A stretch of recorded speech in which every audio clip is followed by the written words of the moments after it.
Hello everyone and welcome to another high-elo game of Age of Empires. Today, forget all about social media, the internet, electric cars, or cars of any kind, and let your mind drift back to the 13th century when Asia stood on the brink of war with MbL, playing as the Mongols in red, gathering his horde to invade the lands of Heart, playing as the Chinese in blue. Now, while the players heard their herdables explore their immediate surroundings and try to get their butts up to Feudal Age ASAP, not a bad time for us to take a look at the Civ matchup that we are going to be watching today. Now, the Mongols, we saw them yesterday, and man oh man, did we see them being an incredibly fast cavalry-centric civilization. Their scout line units come with extra line of sight, their cav archers fire faster, and their scout line units and steppe lancers get more and more HP as the game goes on, starting in the castle, and then 30% more HP in Imperial. Now, their unique unit is the Mangadai, a fast-firing, quick cavalry archer with an attack bonus against siege units, and to keep up with their horsey-based, fast-moving army, the Mongols can actually upgrade their siege units to move 50% faster. Now, to help support their military endeavors out on the map, Mongol hunters do work faster than normal, and their houses can be upgraded so that they don't lose population space if they ever get destroyed. Speaking of destroying Mongol houses, let's take a look at his opponent, Heartt, playing as the Chinese in blue, a well-rounded civilization whose economic bonuses and super strong tech tree mean that players have a lot of options on how to crush their enemies. To start with, all technologies for the Chinese get progressively cheaper, starting in Feudal Age, 5, 10, 15% cheaper in Imperial. Their farms seed with 10% more food. Their town centers support 15 population space instead of the usual 5, and come with extra line of sight. And when I say extra line of sight, I mean it's 7 extra tiles in each direction. If you notice in the beginning of the game when we looked at the players, you'll have seen the line of sight for Blue's town center significantly higher than the one for Red. And at the end of the game, if I do remember, I always like to go back right to the beginning to actually show you. It is absolutely ludicrous how much line of sight a Chinese town center has. Now, you also hit the ground running, starting the game with 3 extra villagers, but 200 less food and 50 less wood.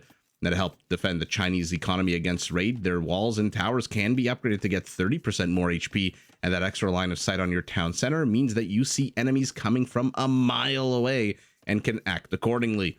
Now, on the field of battle, the Chinese can field all top-of-the-line infantry units, although without the supplies upgrade, be prepared to pay a little bit extra for your champions. Their foot archers, their skirmishers are also pretty strong, especially if you mix in their unique unit, the Chukanu. This is a foot archer that fires multiple arrows that can be upgraded to get a +2 attack. I believe a fully upgraded Chukanu fires on a 14 attack, which is ridiculous for any archer unit. Now, their cavalry, I've gotten in trouble here with Edelweiss for this before. Their cavalry is pretty decent, but it is their siege that can be problematic, since their scorpions can be upgraded to get a big +4 attack boost. So those are the two civilizations, a historic matchup, if I've ever seen one, between two players who, if you watched the cast that I did of them playing, I want to say 5 or 6 days ago, I've said it before, these two players always put on such an amazing show ever since they were in the Aftermath clan together, and I guess they were practicing a lot. I expect fireworks, especially with these two civilizations. But in the meantime, while the players both sitting at 17 villagers a pop for our Mongol, 19 villagers a pop for our Chinese, who is continuing to train villagers. We'll see how much Heartt delays going up to Feudal Age compared to the Mongol. Not a bad time for us now to actually take a look at the map and see who's advantaged or disadvantaged. I see a lot of small forests all over the place here, so it might be a pretty cool map. Primary gold and stone, okay, very exposed in the forward position for our Mongol. Let's zoom out and you guys can actually see the forward position from the red base to the blue base. It's actually completely open ground with the exception of one forest here in the center. But we'll see if he decides to wall off here with this forest to the left, this forest to the right. Now they're both heading up to Feudal. Primary gold and stone exposed, but the gold not terribly exposed. Additional gold very far to the right side of the map, and additional gold very much exposed in the forward position. Additional stone nice and secure to the back, as is a relic and a little bit more gold. Okay. Forests, not very helpful. There's a small one here on the upper side of the settlement, but the forward position is completely open. And now our Mongol is in Feudal Age. Take a look at the stats on the scout. Heartt's not paying attention or not noticing. When you hit Feudal, your scout think a steroid injection to the butt cheek, their attack jumps from 3 to 5, their line of sight increases significantly, and so it just becomes a much better unit in Feudal, which is why you'll see that Mongol scout survives with a third of his HP compared to the Chinese scout who dead. Okay. Primary gold for our Chinese, primary stone, both nice and secure to the back. He's already starting to wall this off. Additional resources, 2 of them. Stone and gold to the forward position, additional gold to the side, nice and safe. Forests also not really providing much cover in the forward position, although flanks are easily protected here. And this is just a completely forest-strewn map. Lots and lots of small clumps of forests. And we'll see how the players decide to wall themselves off, if at all. For now, it's our Chinese who is creating the Great Wall of Heart here. Let's see it.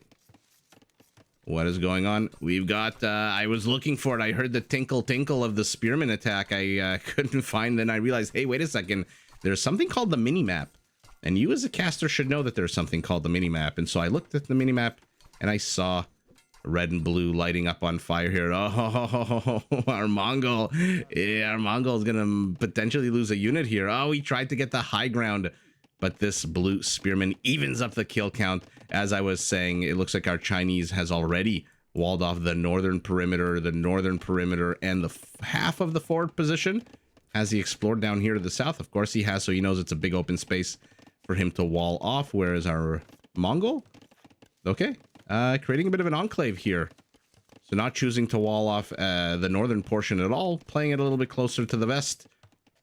We'll see if he decides to put on any kind of aggression versus the Chinese player who is sitting on the exact same army count and a little bit of a mirror army composition. One has 3 scouts, 2 spearmen. One has 3 spearmen, 2 scouts. For now, the scouts are at home. The spearmen are at home. Oh my goodness, the scouts are abroad on a mission of exploration and death. And it looks like they were about to catch out an archer, which could have been very bad news bears for our Mongol, except that he brought a spearman along for the ride as well. And that one spearman is enough to shoo away these cavalry units. They're not exactly Georgians regenerating HP, but you know what they did do? They did see the archer, so immediately a tower goes up. And because Heartt has his resources secure to the back, there is nothing here that can be lamed except his wood line. So immediately places the tower on the wood line. Our Mongol says, you know what? Keep your tower. I don't think he's got any... No, he actually did see it with his scouts. Fantastic scouting for our Mongol. But he says, keep your tower. I'm just going to attack you through the north here. Remember, the Mongol scouts do come with 2 extra line of sight, which might explain why he managed to see this tower at the same time. Our Chinese keeps trying to catch reinforcements out on the map, but MbL is sending them in pairs like a, you know, when you were an 8-year-old and you went on a field trip in school and they made you hold hands with another person, a buddy, the old buddy system, I think it was called. That is exactly what's happening here for the Mongol, who has brought, by the way, 9 out of his 11 army count is here. I'm assuming he's going to have a spearman or 2 back home. Yeah, he has 1 patrolling the berries and the other one's an archer. When are those 2 going to hold hands and move across the map is my question. But a house is about to go down. That original palisade didn't even get destroyed. Maybe the house is not going to go down.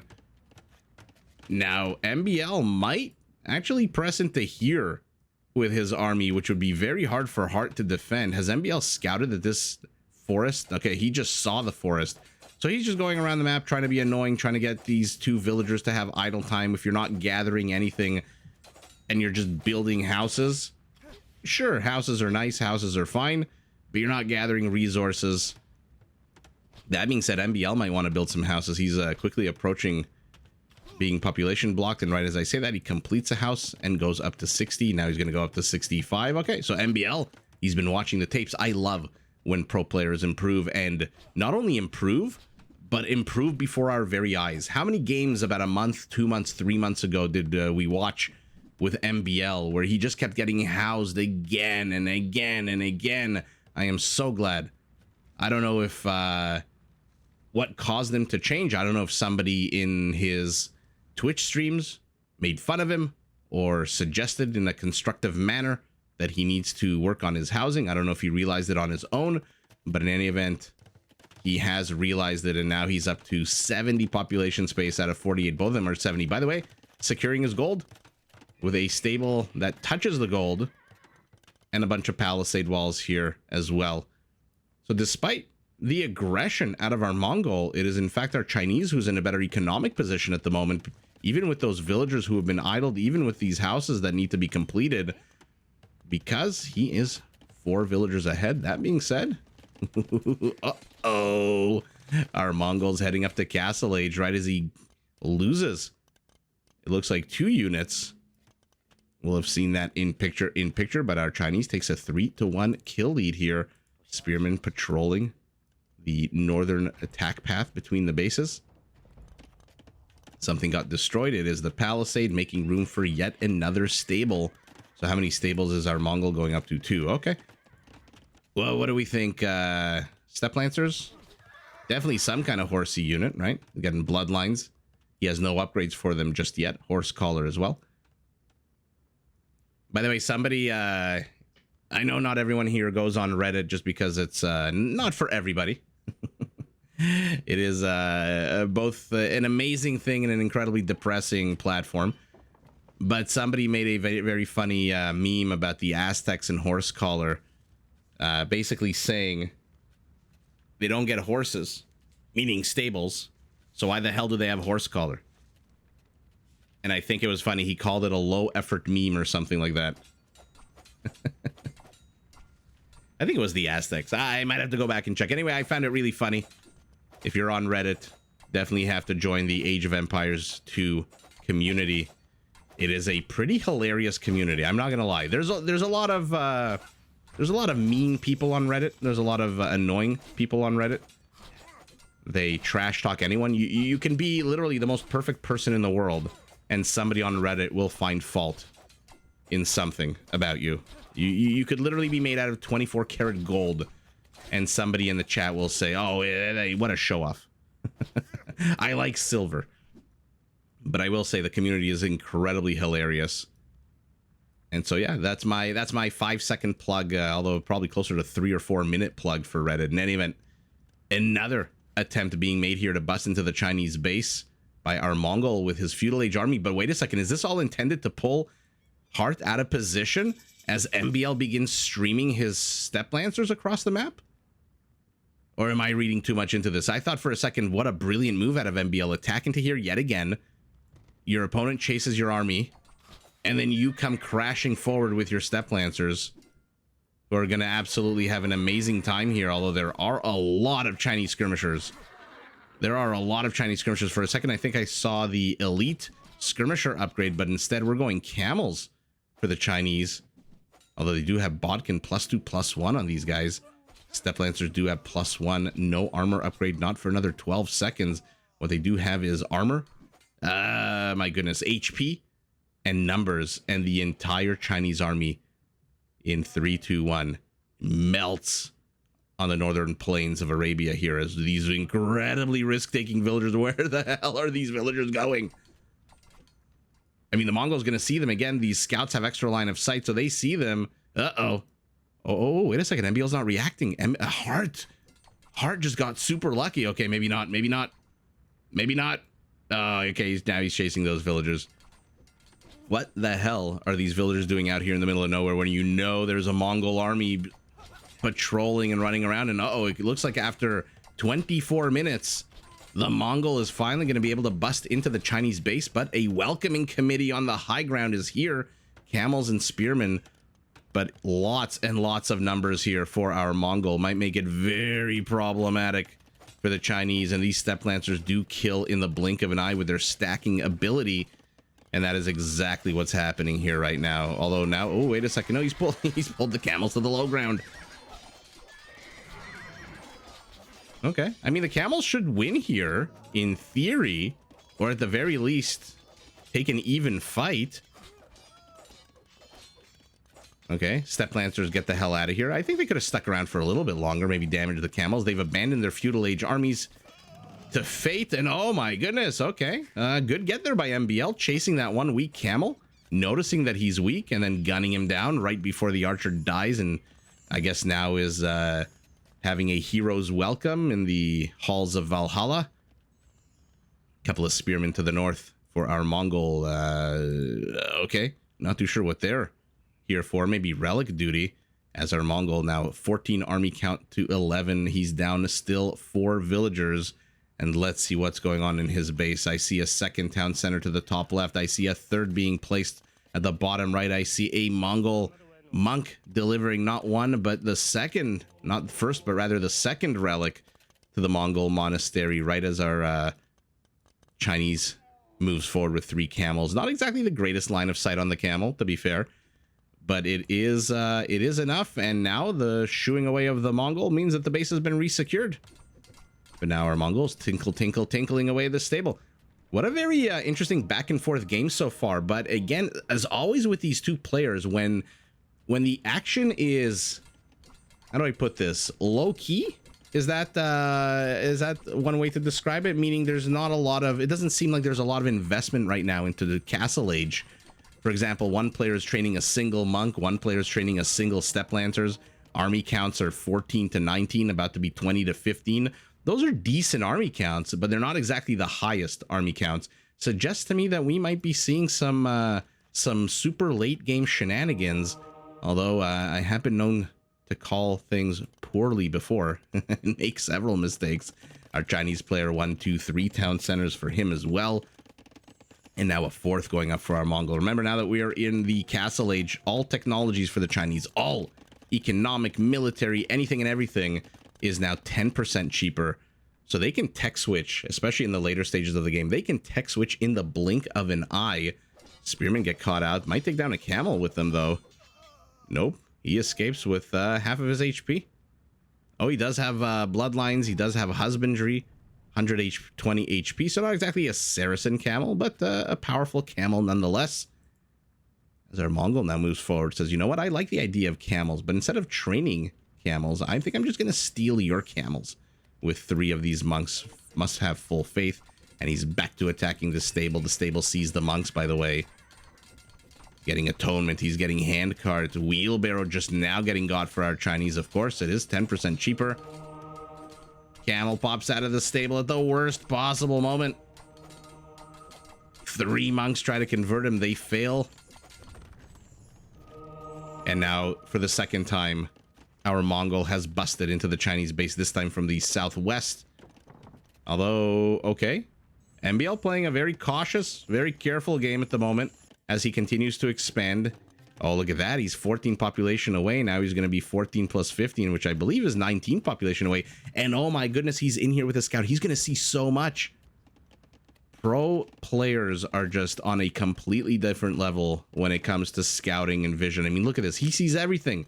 He sees there's a relic, possibly inside the monastery, probably not a monk if the flag is up and that monastery is hidden inside the base. He sees this one individual palisade that might be very problematic for our Chinese later in the game once more powerful units start coming out. He also sees a gap in here. He also saw the gap in here. So he now sees that there are 3 openings into the into the Chinese base. And all of that for a little bit of micro, a little bit of scout play as he himself continues to expand. Now it is MbL who is ahead 3 villagers, not down 4 anymore. Off the back of those 4 town centers, monks converting monks. Let's see it, let's see it, let's see it. Okay. Maybe if those were Slavic monks that moved a little bit faster than normal, he would be able to convert, or he would have gotten that conversion. Maybe if the RNG, the random number generator, worked a little bit more in his favor, he could have gotten it. There's one converted camel here, by the way. Scout sees the camels, charges in blindly. There's the very definition of a counter unit. That scout lasted a whole, what was it, millisecond before he absolutely died. Castle attempted, castle relocated. I mean, if you're going to relocate it back, don't lead your opponent straight to it, though, MbL. He loses a whole bunch of camels, although he did convert them all. So I don't know if lose is the right term. And now he's going to wall off his villagers. This is amazing. One more tile here, no? Castle going up on the left. Step Lancers trying to destroy this army on the right. Distract it, destroy it. Oh, and a Mongol castle up, and we're going Mangadai. Okay. Interesting. Against camels, they might actually work. I'm a little surprised. The surprise in my voice is just because, again, the Mangadai is a cavalry archer unit. And if your opponent's going melee cavalry, it'll basically be the classic AoE trope of melee camel versus cav archer. But to be fair, if you see your opponent's going camels, one thing the camels don't have is a lot of armor, 0/0 base. And so Mangadai with their firing speed can never be discounted. Although it also looks like he might want to go up to Hussars. Ooh, our Mongol gets sandwiched, loses 1. By the way, our Chinese has not been sleeping on conversions either. 3 Step Lancers. I'm going to take a look at the conversion count at the end of the game. University for you, Sister Castle going up. Look at the 2 hilled castles here going up for the players. Wololo attempted, Wololo successful. As yet another Chinese camel gets converted, but it's running a little bit of a gauntlet here. But does escape with 15 HP. Amazing, amazing get there. Every single individual unit is just resources you do not have to spend. That is gold you do not need to harvest and mine, which means gold you can spend on your own things. Uh-oh. Villagers are dying, but this one red camel's down to 5 HP, so he's not going to survive much longer here. He's chasing... somebody cue that music. And he actually does end up dying. The Benny Hill music is what I'm thinking of, as another body of camels comes in. The Chinese town center, when in the beginning I say counts for 15 population space, it's not like the Teutonics town center that it garrisons 10 extra villagers or has 10 extra garrisoning space. It just counts like 3 houses instead of the usual 1 house that it usually counts for. Mangadai are out. Their speed is not quick enough. The camels will catch up, but when there are 2 castles here, the camels might be a little bit weary of catching up. I mean, if the camels can close on the Mangadai, which, again, they can close. They are the faster unit. The Mangadai will die. It is still a cavalry unit. And the camel still does come with a +9 attack bonus against cavalry units. But MbL doing a good job of luring Heartt's units into the castle fire. What, oh, man. What he needs to do is exactly what he's doing right now, is carve up the Chinese army into little groups and then take them out. You do not want to engage massive cav archers into massive camels. You also might want to garrison some of these villagers. But camels are so bad at killing villagers. They're so weak. I have so many opinions about camels as a 3rd Mongol castle goes up. So MbL is 100% doubling down on Mangadai with the chemistry upgrade. Trebs are out. Both players are now in Imperial, but heavy camel riders for the Chinese, who are now paying only 85% of the cost. Now that they're in Imperial, all technologies are 15% cheaper. 2 Chukanus are out on the field. I'm assuming against maybe some kind of ram push, although he hasn't really seen a... actually, none of us have actually seen any siege workshop for the Mongol. Chukanus are super good at taking down rams, by the way, because their arrows do melee damage. 0 melee damage.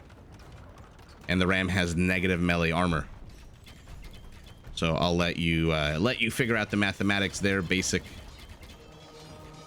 mathematics as the camels now move forward. Oh my goodness. Now they come with, I believe, an 18 attack bonus against cavalry. Yep. I like that our Mongol is kind of body blocking with villagers. I don't know if this is intentional or not, but that was a fantastic move. Villagers you can afford to lose when you're at 119 villager count. That is not a bad move at all. And again, I don't know if he did that on purpose or not. I also don't know if the Trebs are technically on the higher ground here. It seems like the castle might be on the higher ground. What are all these blue dots as this castle and the mining camp fall? What are all these blue dots out on the map? Outposts and monks. And 1 villager, the Schwarzenegger villager, carrying a bunch of timber. And for the 3rd time this game, here's a good lesson of what happens if the camel ever catches a Mangadai unawares. There you go. Bye-bye Mangadai. And for the 3rd time, look at that line of sight on a freaking scout line unit for the Mongols. Holy shit. That is trebuchet level line of sight. It looks like a bunch of trebs have been sniped here while I was fanboying over line of sight. My apologies for that. But again, MbL drawing these camels into castle fire. One castle has fallen, but there's still 3 castles here for our Mongol, whose town centers are now being raided by Chinese light cavalry units. There is so much going on all of a sudden. 3 villager kills for this light cavalry unit. 3 villager kills for this light cavalry unit. And it looks like the Mongol base rolled out the red carpet for that 1 or 2 scout line units, those light cavalry. They enter the base pretty much unopposed. Looks like this light cavalry unit to the bottom left did ultimately die, and now the Mangudai, they're on the high ground. The camel, even though he's heavy, still has 0-0 base armor. And now the 12 attack of the Mangudai is going to be up to, what, 15 on the high ground? So they are now enough to one-snipe these camels, and as the camels retreat, might want to start taking out these trebs. They're definitely now on the low ground. Our Chinese is starting... See this? I thought he got this upgrade or queued the upgrade about 40 minutes ago, but no, now he's getting elite skirmishers. By the way, look at the minimap. That little red dot is still in the middle of Blue's base. He sees literally everything. I love it. Oh, I absolutely love it. Light cavalry units here for our Mongol as well. He is also getting Parthian tactics for his Mangudai. Gonna make them just a little bit tankier against all these units. The camels are just fancily moving around while the skirmishers try to get as much damage as they can. But again, they're fighting uphill. And there are so many freaking Mangudai. 48 kills on a band of 30 of them. Both players streaming units into this one kill box continually. A couple of step lancers didn't get the memo that you might be needed down here. And light cavalry gets the last of the forward skirmishers. There are a few more reinforcements. Not a few more. There's a whole bunch more reinforcements moving, but all of the blue trebs are dead and the sky is gray. Let's take a look at the military industrial complexes of the players. 10 stables, 5 archery ranges, 4 stables, and 2 castles.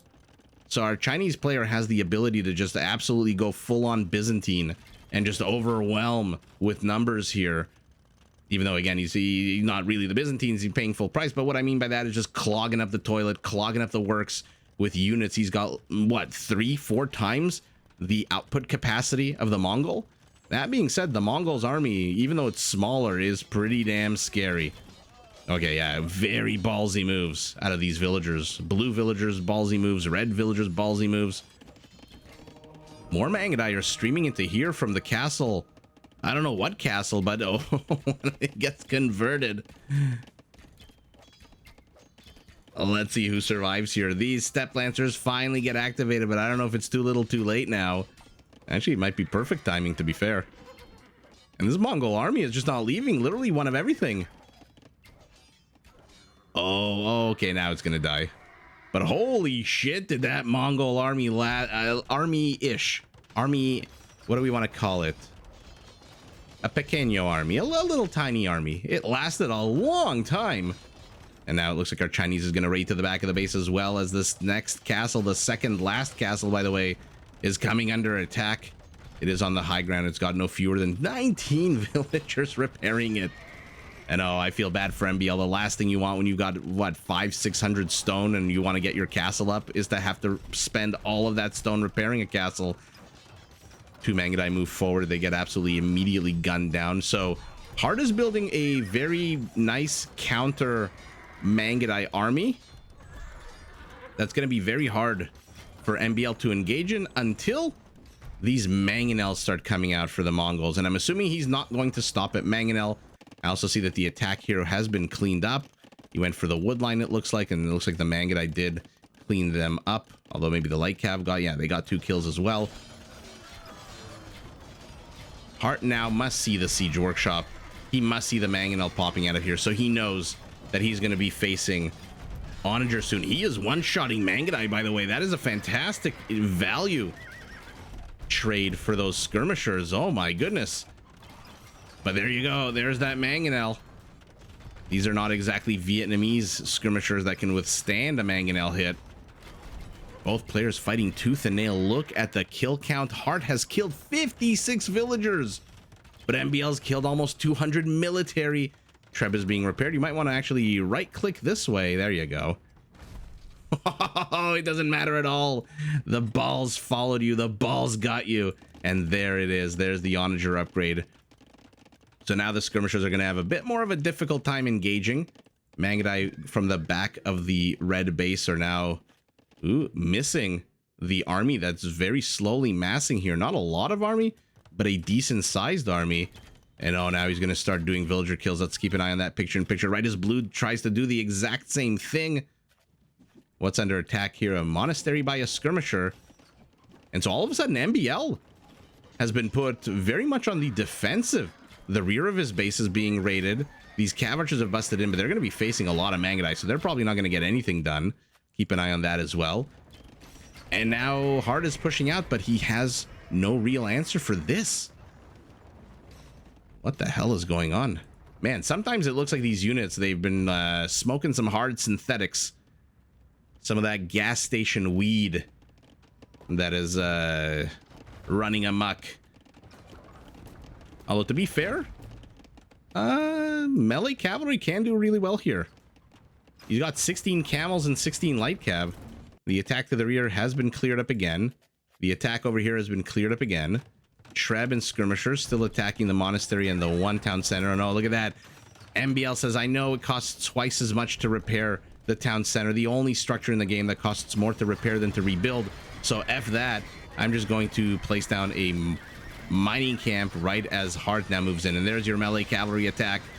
What an absolute beast of an attack out of our Chinese trying to dislodge this position here. He gets one Treb, he gets a second Treb. His skirmishers are raining holy hell down on these Mangudai, but eventually it's these Mangonel line units that are just absolutely slaughtering anything and everything. 19 kills, only 2 friendly fires, a good ratio.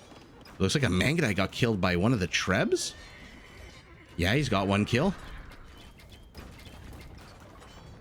Ooh, okay. I was gonna say, why did you leave that one alive? It finally falls. Okay, 4 of the 5 Trebs for our Mongol are down. The players now have an equal Treb count, 1 apiece. The Onagers, by the way, are still alive. 3 have become 2. And in come the blue light cavalry units. They're going first and foremost after the Treb. Now they're going to go back. Okay. I thought they were going to keep pushing in, but against these, against the Mangudai. My goodness. What an absolute bloody bath. Bloody bath. Oh my goodness. What an absolute bloodbath of a battle. This is what happens when you get so excited casting a game. Your brain doesn't, your mouth doesn't catch up to your brain. Both players getting blast furnace right now, by the way, and our Chinese will be getting it about a minute ahead of his opponent. His opponent, though, does have 3 onagers now prowling. I suspect against the trash composition, we're probably not going to get to see siege onagers like we, spoiler alert. 1, 2, 3. You've been warned, like we saw in yesterday's game. And again, blue is raiding the rear of red's base. Red is raiding the rear of blue's base. Outposts are being killed. That one monk, I don't even know he's still here. That one monk with his 1 conversion, resting on his laurels, relaxing in his retirement. We are 57 minutes into the game. MbL, though, has 100 more kills than his opponent. And finally, the villager count disparity is getting smaller and smaller, even though Heartt does still have about 30 more villager kills than his opponent. There is just a lot of action on the minimap. We'll keep an eye on that with picture-in-picture, but the real battle continues to be where it's been for the last 20 minutes, right in front of the Chinese forward position. Our Chinese only has 34 villagers on food. Our Mongol only has 53. To be fair, our Mongol has not upgraded his light cavalry to hussars, which might be very problematic for our Chinese if he does, because the Chinese don't get hussars. And not only do the Mongols get hussars, but they get hussars with 30% more HP. The last thing you want to be dealing with is that. Uh-oh, it looks like the monk might actually finally die here if he gets discovered.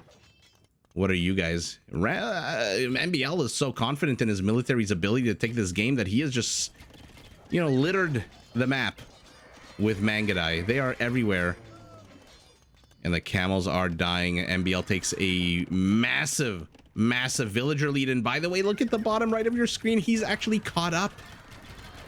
He was down 50 villager kills, and he has just absolutely eviscerated the Chinese heartland.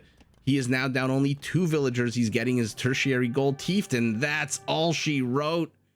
Wow. What an epic game. MbL in the last, what was it, 5-10 minutes? Pressing that gas pedal and going absolutely bonkers. The game was really, really close up until about 10 minutes ago, I think. And now he's got a Mangudai attacking a cav or light cav up here. He's got another Mangudai with no fewer than 4 kills, actually. Another Mangudai cape floating in the wind, running away from these 2 light cavalry units. Oh, and even he did get the monk at the end of the day. So this monk who, you know, tried to make a hermit's home for himself here in the forest, ultimately moved out into the big city life. And like a lot of people in the big city life, he got shanked and now he's dead. And that's what happens when you move to cities. I'm kidding. I love cities. Who doesn't love walking and eating at restaurants? I can't imagine. Although suburban life and urban rural life does have its you know, nice benefits.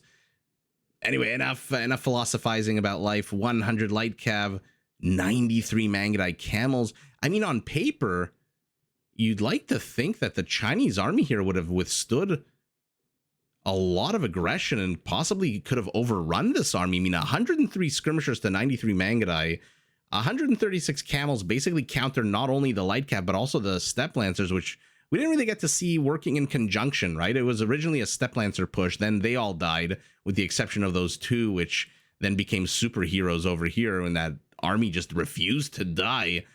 But the camels and the light cav, I mean, Heartt seems to have built a lot more units, and that just goes back to my main point of military-industrial complex. Let's see at the end of the game who had what. 16 stables, 5 archery ranges, 9 stables, 1 siege workshop, and at the end of the day, the same 2 castles that we saw about half an hour ago when we originally checked. What an absolute bonkers game, but the more powerful unit goes to the Mangudai, who, let's take a look, all 27, 75 kills. That's basically 3 kills per unit. That is a lot of babysitting and a lot of longevity to that unit. That is a fantastic statistic for MbL, who peaked in APM 20 minutes ago. Heartt peaked 10 minutes ago. How bad do we think the economies are? Oh my goodness. Relics 3-2, about 800 difference. Look at that. I've said it before. I'll say it again many a time. Whenever MbL and Heartt get together, 9 times out of 10, you're going to have an amazing game. I don't know about tournaments. Tournaments are a completely different beast, but on the ranked ladder, holy shit. After an hour game, they have the same sized economy. That is just incredible to me. Let's see, a little bit more wood for our Mongol. There's your Mangudai. A lot more gold for, there's your Mangudai and your onagers. Food and stone. There's your camel. But the stone? Really? This is 1,500. That's 2.5 castles worth of stone. Where did this extra stone go? This castle's been up here for the longest time. Has 3 kills. Where did all the stone go? Oh, no, never mind. He died with it.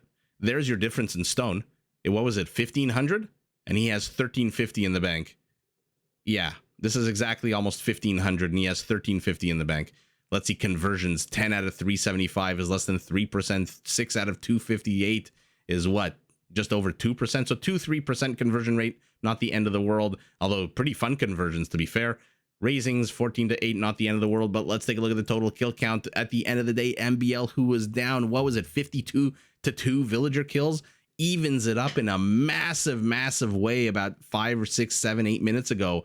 And that might have been the straw that broke the Chinese camel's back here, as his economy has just absolutely been flushed down the toilet. 92 villagers to 133. And MbL, look at that. Even militarily, ignore the villager kills because they're identical.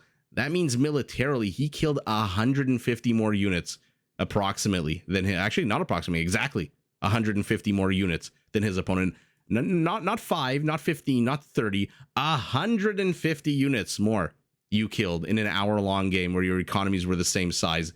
And that's a testament not only to the military industrial capacity of the Chinese, but also to the played keeping of these Mangudai alive. I don't know how else to say it. He basically babysat them and kept them alive for the longest time, and is with these Mangudai, with the Onagers, who end the game with 26 kills, less than 10% friendly fire rate, that MbL, our Mongol in red, takes the game.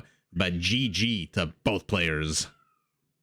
Did you enjoy this video? Check out these other clips and make sure to subscribe and enable notifications so that you're notified of my latest uploads.